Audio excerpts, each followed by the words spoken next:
الدين والصلاة والسلام على أشرف الأنبياء والمرسلين وعلى آله وأصحابه أجمعين ومن سار على نهجه واهتدى بهداه واستنى بسنته ومن تبعهم بإحسان إلى يوم الدين.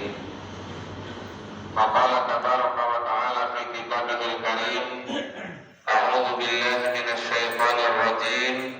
بسم الله الرحمن الرحيم. يا أيها الناس اتقوا ربكم الذي خلقكم من نفس واحدة وخلق منها زوجها وبث منهما رجالا كثيرا ونساء واتقوا الله الذي تساءلون به والأرحام إن الله كان عليكم رقيبا. وقال تعالى: وليخشى الذين لو تركوا من خلفهم ذرية ضعافا خافوا عليهم فليتقوا الله وليقولوا قولا سديدا. وقال تبارك وتعالى في محكم تنزيله أو في آية أخرى: واعبد ربك حتى يأتيك اليقين. صدق الله العظيم وصدق رسوله الكريم ونحن على ذلك من الشاهدين من الشاكرين والتابعين والحمد لله رب العالمين.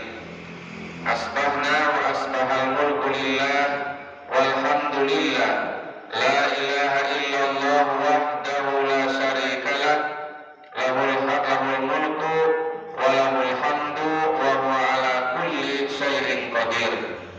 رب أسألك خير ما في هذا اليوم وخير ما بعده وأعوذ بك من شر ما في هذا اليوم وشر ما بعده.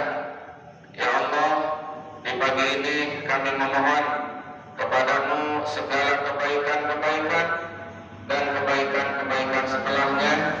Kami semua berlindung kepadamu dari keburukan-keburukan yang ada pada hari ini, dan juga kami berlindung kepadamu dari keburukan-keburukan setelahnya.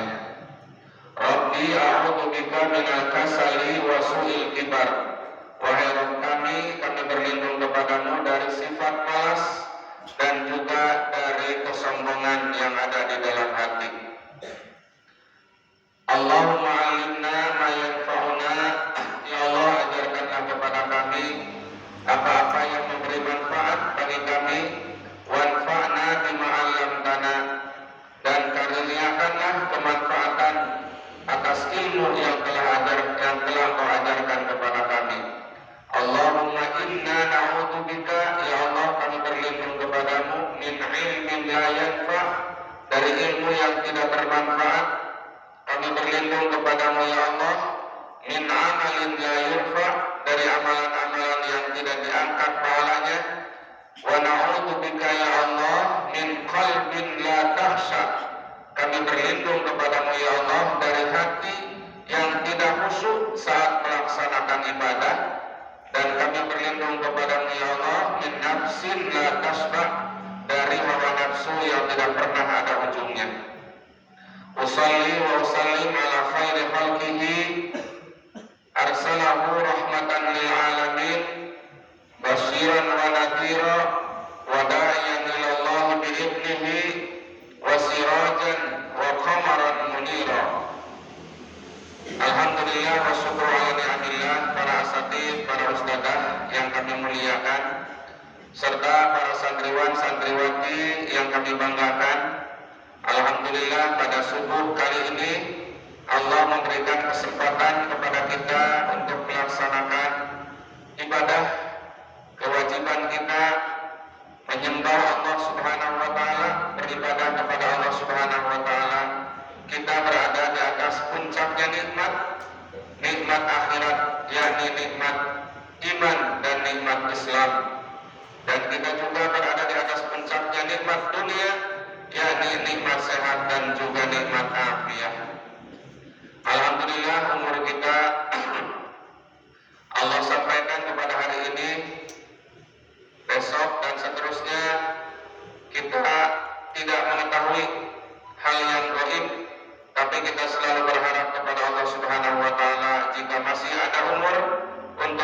semuanya semoga semakin hari semakin baik, sehingga yang diminta oleh Rasulullah Sallallahu Alaihi Wasallam, Allahumma ja'al khaira umurana akhirahu, ya Allah jadikanlah sebaik-baik umurku di penghujungnya. Jadi kalau menurut hadis ini, manusia semakin kolot umurnya, ya harus semakin taat kepada Allah, bukan pensiun, ya bukan tidak produktif, tapi semakin kolot, semakin tua harus semakin produktif.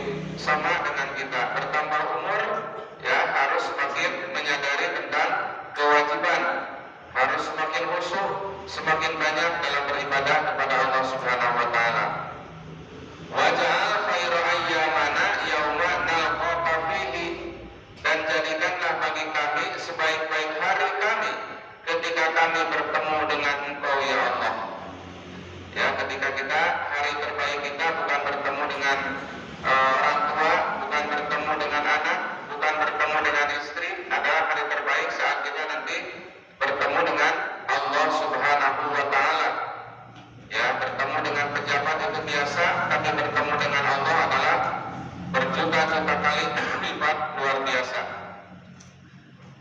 Ya, pada kesempatan kali ini kita akan membangun satu cara berpikir dan akan membangun satu motivasi di dalam hidup kita supaya semuanya berada dalam satu kenikmatan, akan berada dalam satu kemuliaan. Tentunya tidak lepas yang kita bicarakan adalah hal yang berkaitan dengan masalah ilmu, ya, dengan masalah ilmu. Karena inilah yang membedakan antara manusia dengan makhluk yang lainnya. Dan jika saja manusia tidak diberikan ilmu oleh Allah Subhanahu wa taala, lakana nasu kal bahaim kal ghanaim, maka manusia akan seperti binatang ternak, sifatnya akan seperti kambing, akan seperti sapi dan binatang-binatang yang lainnya. Nah, para santriwan santriwati yang berbahagia, dengan ilmu itulah Allah Subhanahu wa taala menundukkan alam semesta untuk manusia, alam dunia untuk manusia. Kita melihat perkembangan ilmu sampai hari ini, terutama ilmu-ilmu duniawi itu begitu pesat. Di zaman Nabi Shallallahu Alaihi Wasallam belum ditemukan yang namanya kendaraan roda 4. Ya, ada nggak roda 4 di zaman Nabi? Tidak ada. Yang ada apa? Yang ada suku 4, ya, ataupun kaki 4. Kaki siapa? Ada kaki kuda, ada kaki onta untuk perjalanan. Jadi tidak dikenal yang namanya motor NMAX. Yang motor apa lagi? Berbagai macam jenisnya, roda 2 gitu kan, yang bisa melesat dengan cepat, ya, menembus apapun yang ada di hadapannya. Namun di zaman kita semakin cepat, ya, semakin maju teknologi dan semakin manusia itu jauh dari rohnya. Nah, inilah madaratnya. Ya, madaratnya seperti itu. Kalau di zaman Nabi belum ada kendaraan, ya, belum ada motor, belum ada mobil, belum ada pesawat terbang, maka tingkat ketakwaan manusia itu sangat luar biasa. Tingkat ketawakalan manusia ini sungguh sangat luar biasa. Nanti akan ada ujungnya yang kami sampaikan, ya. Jadi kalau hari ini kita begitu mudah untuk pergi ke suatu tempat, ya, begitu cepat ditempuh jaraknya, itu semuanya adalah karena apa? Karena hasil daripada ilmu, sehingga ditemukan pesawat, ya, ditemukan pesawat terbang. Ada yang tahu nggak siapa yang menciptakan pesawat terbang? Bukan menciptakan, yang membuat pesawat terbang. Ya? Siapa? Waraikan saudara. Dari mana? Dari Inggris apa Cikurubuk? Hah? Inggris apa Prancis? Katanya ada 2 orang bersaudara yang menemukan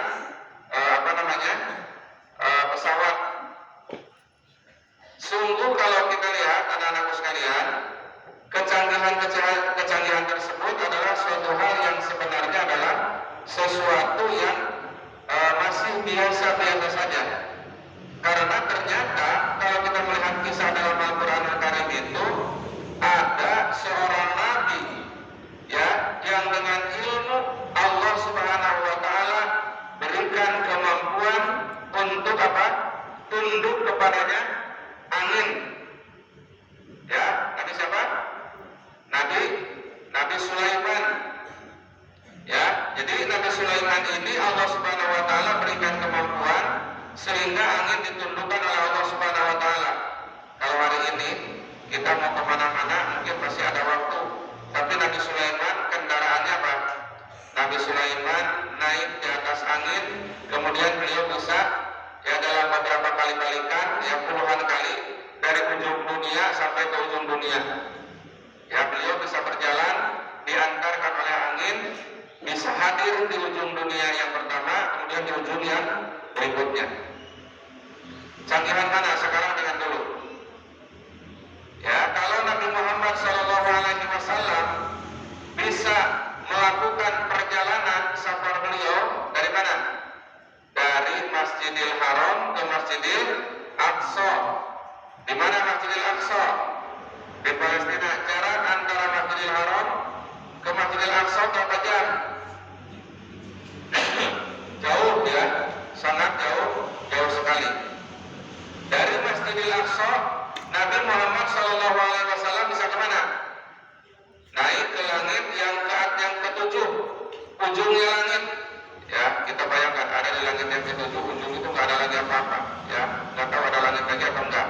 Pokoknya langit yang ketujuh disebutlah Sidratul Sidratul Muntaha. Ya, Sidratul Muntaha itu adalah singgasana yang terakhir. Ya, di sana ada Baitul Ma'mur, ada Ka'bah yang biasa bertawaf para malaikatnya Allah Subhanahu wa taala. Nabi Muhammad pernah ke sana. Coba secanggih-canggihnya hari ini manusia, ada nggak yang pernah ke Sidratul Muntaha? Kecuali Nabi Muhammad Sallallahu Alaihi Wasallam, kecuali Nabi kita yang mulia Nabi Muhammad Sallallahu Alaihi Wasallam. Nah, anak-anakku sekalian, maksudnya adalah seperti ini. Ilmu itu memang berkembang. Kalau ilmu hanya sekedar memenuhi kebutuhan dasar manusia, kebutuhan dasar itu apa? Makan, minum, tidur, bersenang-senang, kemudian apa lagi? Ya, kebutuhan manusia itu apa? Makan, minum, tidur, main, terus apa lagi? Bersenang-senang, gitu ya. Nah, seperti itu. Itu ilmu yang biasa. Dan sampai kapanpun ilmu tersebut hanya akan memberikan manfaat sebatas apa? Sebatas apa yang dicari oleh manusia. Kalau memang hanya untuk memenuhi kebutuhan biasa saja, ya, kebutuhan manusia. Namun dengan ilmu yang akan mencukupi kebutuhan manusia yang paling dasar, ya, jadi ada kebutuhan manusia yang biasa. Maksud kebutuhan yang biasa itu apa? Kebutuhan sehari-hari, makan dan minum. Tapi di sana ada kebutuhan yang lebih penting. Apa itu? Kebutuhan hidup agar kita senang di akhirat. Apa kebutuhannya? Dengan beribadah kepada Allah Subhanahu wa taala. Nah, itu perlu ilmu enggak? Nah, perlu, sangat perlu. Jadi kalau kita timbang ilmu duniawi dengan ilmu ukhrawi, mana yang lebih penting? Ilmu dunia atau ilmu akhirat? Ilmu akhirat. Nah, sepertinya ya, bukan sepertinya, keberadaan kita di sini itu adalah apa? Jangan berubah untuk mementingkan dan mendapatkan ilmu tentang akhirat. Artinya apa, anak-anakku sekalian? Jangan menjadi prioritas ilmu yang hanya sifatnya orientasi dunia. Ya, prioritaskanlah keilmuan untuk menggapai ridhonya Allah Subhanahu wa taala. Karena kita mungkin pernah melihat, ya, pernah membaca di televisi ada satu penyesalan Pak B.J. Habibie. Apa penyesalan B.J. Habibie dan apa yang telah ditemukan oleh beliau? B.J. Habibie ini sudah mampu membuat pesawat terbang. Semua orang-orang Jerman itu akan diberi kewarganegaraan, hidup bebas, yang bergelimang harta di sana. Tapi Pak B.J. Habibie rahimahullah tidak mau ataupun menolak, gitu ya. Nah, salah satu penyesalan beliau itu adalah apa? Sesungguhnya, kata beliau, ilmu yang saya miliki ini sedikit manfaatnya. Kalau menurut kita mungkin wah luar biasa, bisa bikin pesawat terbang hebat. gitu ya. Hebat orangnya, luar biasa. Pasti kita akan angkat topi kepada beliau. Angkat topi artinya menghormati. Karena apa? Sangat hebat. Dia bisa menciptakan ataupun bisa membuat ide-ide tentang pesawat terbang, terutama sayap pesawat terbang, gitu ya. Itu adanya di Indonesia. Tapi kata beliau, ilmu yang saya miliki ini ilmu yang sedikit manfaatnya, gitu ya. Kurang lebih seperti itu pernyataan beliau, dan saya menyesal kenapa saya tidak memperdalami ilmu agama.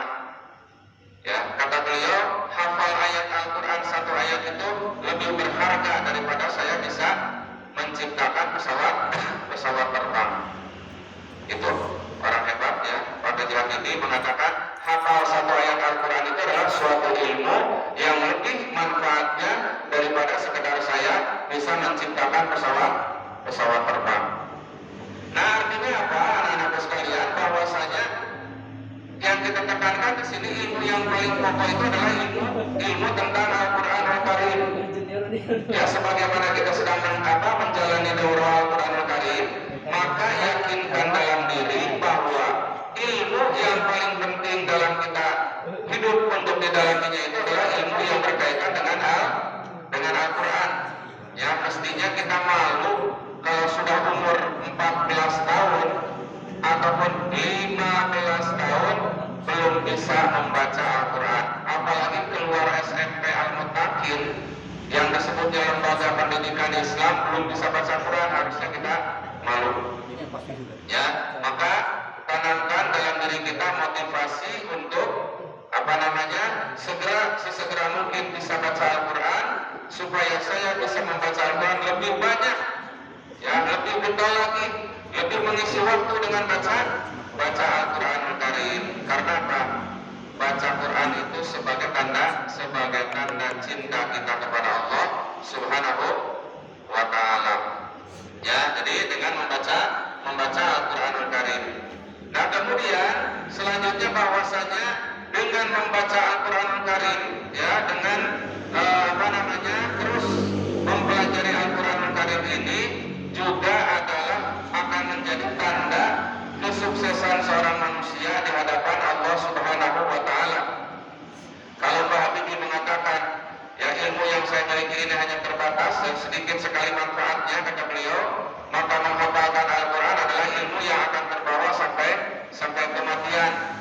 Ya, akan terbawa di dalam jasad, di dalam tubuh, di dalam ruh. Ya, di dalam tubuh akan menjadi penerang, kemudian di padang mahsyar itu akan menjadi syafaat dan akan mengantarkan ke surga. Sedangkan ilmu yang saya miliki tidak didapatkan di dalam hadis. Ilmu bikin pesawat terbang dapat mengantarkan ke dalam syafaatnya Allah Subhanahu wa Ta'ala. Ya, jadi hari ini bagi orang-orang yang sudah diberikan hafalan oleh Allah 1 juz misalkan, ya, 2 juz Al-Quran, jangan pernah kita merasa kecil hati sehingga melihat orang lain yang tidak diberikan hafalan tapi memiliki harta dunia, misalkan lebih, mobilnya lebih bagus misalkan, ya, mobilnya lebih bagus. Kita jangan sekali-kali mengatakan, aduh enak ya seperti dia, mobilnya bagus, rumahnya mewah, uang jajannya banyak, ya, padahal kita diberikan Al-Quran hafalan oleh Allah Subhanahu wa Ta'ala. Saya sudah hafal 2 juz, dia belum, walaupun hartanya banyak. Ya, kalau kita berpandangan seperti itu, sungguh manusia itu ataupun kita itu telah mengecilkan apa yang Allah besarkan dan membesarkan apa yang Allah kecilkan. Ya, kenapa? Karena Allah tidak pernah memuji dunia. Yang Allah puji itu adalah Al-Quranul Karim. Dalam pernyataan para ulama kami sebutkan, kata para ulama itu seperti ini pernyataannya: Ida utiya ahadukumul Quran, ya, kemudian wa yara ahadan khairan mimma utiya minhu faqad saghara ma aqdamallahu wa aqdama saghiran ma sagharallah. Jadi jika ada seorang di antara kamu telah Allah berikan keluangan waktu untuk membaca Al-Quran, untuk menghafal Al-Quran sehingga punya hafalan yang banyak, bacaan yang bagus, terus dia berpandangan kepada orang lain yang tidak memiliki hafalan dan bacaan Quran yang bagus, merasa orang tersebut lebih besar, lebih mulia daripada dirinya, ya, merasa lebih baik ya intinya, ataupun apa, menginginkan seperti orang lain yang banyak hartanya.